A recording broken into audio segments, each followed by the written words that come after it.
Welcome back, Troglodytes, to another episode of Trogly's Guitars. Today we have a beautiful 2005 Gibson Les Paul Standard Plus with a 60s neck. This is a beautiful example of a Les Paul Standard. It's kind of got that very nice iced tea finish to it. It's kind of like a light peach color with that hint of brown. It just really looks good, and this one plays very nice as well.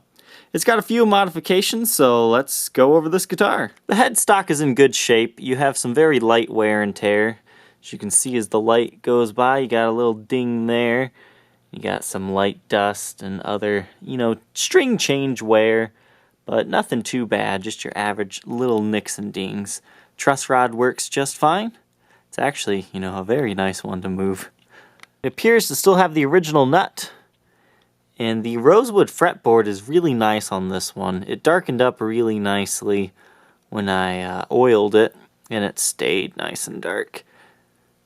So this one is well taken care of. You do have some fret wear on here, nothing that's going to really inhibit play ability right now, but as you can see, up and down the neck you do have some very light play wear.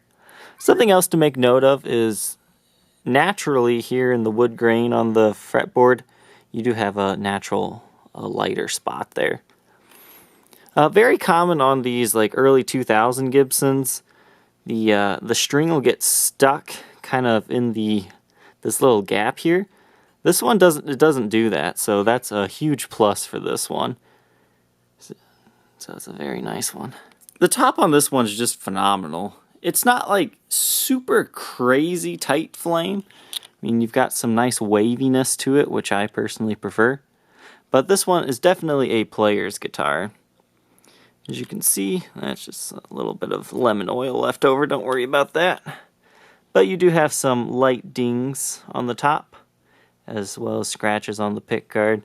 This is definitely a player's guitar, as you're seeing. But, being a player's guitar, you don't have to be scared to play this one. You can see there are some chips in the finish from dings. Probably somebody was wearing a bracelet or something, a ring. Something kind of chipped the finish there in a dot formation. But overall, it's just got this nice played-in feel to it. I've been really enjoying this guitar. The bridge and tailpiece have been upgraded to Goto parts. They're made in Japan, but this is a nice lightweight tailpiece and ABR1 styled bridge, but it still has the original Nashville posts on it. So I kind of gave it that one because it came to me with the Goto tailpiece, but I put this one on because might as well match them up and have the ABR1 historic look to it. Pickups have been replaced. I know I've seen these pickups before on a higher end guitar, but I can't remember what they are. But they have a signature on the back and then a sticker that kind of looks similar to Tim Shaw's, but I really don't remember who makes these pickups. But something to note is I believe these are nickel covers. They kind of have that cool aged nickel vibe going on. So a possible upgrade you might want to do is a nickel tailpiece and bridge. That'd be a cool look to get you closer to that 59 burst. Back of the guitar features some very nice wood grain and about similar wear and tear as the top. As you can see from the serial number, this is a 2005 model. It's about a third of the way through the year. There is a little bit of a ding here at the very tip of the corner. It kind of broke the finish. But other than that, it's not too bad. You got no breaks, cracks, or repairs to worry about on this one, thankfully. And the neck, actually it's the bridge pickup cavity, has the stamp LP6 Plus, which means this is a 60s styled neck. And you do have some light scratches and the tear there. But I would definitely agree, 60s neck, but very comfortable. The back of the guitar has a pretty decent appearance, from afar, but once you get it up in the light, you see lots of buckle rash, wear and tear like that. So you don't have to worry about wearing a buckle playing this guy here. It just kind of adds to the overall feel of the guitar. I like it when a guitar shows signs of being played.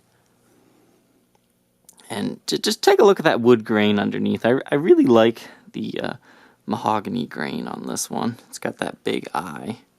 The sides of the guitar, you can see there's a little bit of a grime build up there by the neck pocket, but besides that, you're good. You got a little bit of finish chipping there by the strap button. But, you know, the sides aren't in too bad shape. Got some light wear, but nothing too bad. Same as the other side. What's kind of interesting is this one has the thin cutaway, the thin binding in the cutaway. So it's kind of got that historic look to it, which I think is pretty cool.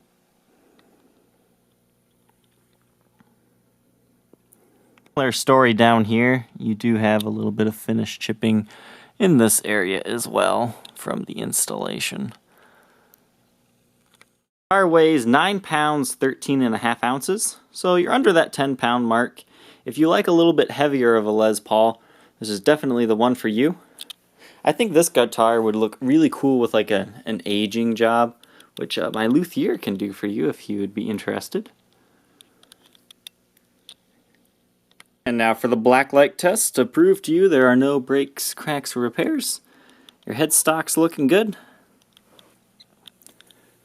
Inlays are looking good and all that. And your front of the body,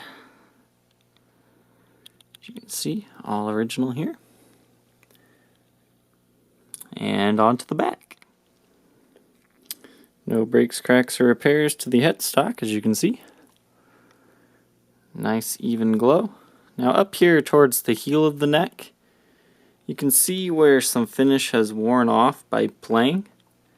So, I mean, you're not going to see that in person, but in blacklight you'll see it. Back of the guitar is good as well. I'll take a quick look at the sides here. Now you'll see that orange glowing. I'm not sure what that is. Maybe they shielded the cavities. I forget at this point. But that's nothing to worry about. So there you go. The guitar passes the blacklight test. The guitar will come in a Gibson USA case. The case is non-original, but era correct for the most part. It has some very light wear and tear. You can see a little chip in the Tolex there. These are very nice cases. They've got nice white interiors, and they hold the guitars fairly well. Got 2, 3, 4, it looks like 5 latches on this one. And a beautiful white interior, which is in good shape. The case actually has that brand new Gibson vanilla smell to it yet. So you can kind of see what the guitar looks like in the case.